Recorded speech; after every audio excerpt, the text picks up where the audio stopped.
I carry mail, and I fell on ice about 5 years ago. And they told me I broke my tailbone. And so, you know, you deal with it. And I would be, some days I was losing feeling in my legs, and they were numb. And I would cry most days because I was sitting on raw bones, just trying to ride in the mail car, just riding. I did the test while Dale was having surgery and up here, and when he come back in the room, he said, you didn't break your tailbone, you broke your back.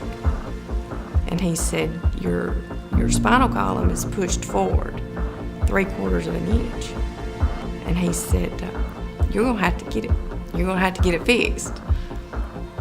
And you know, I had dealt with it so long, I thought, you know, I broke my back. I really didn't realize that it was that bad. But so I got stuff together and tried to help Dale get through his 6-week recovery, and then in May I had surgery.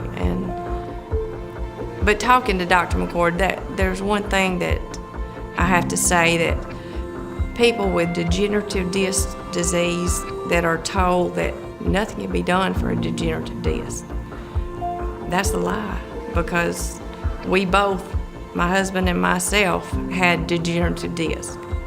We're over 50, most people do. They have degenerative disc disease.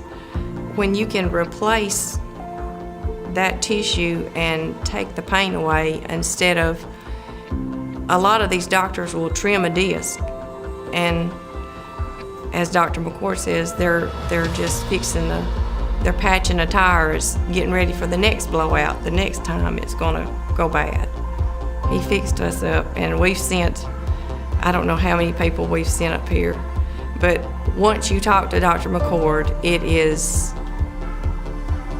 you're assured, your confidence is there.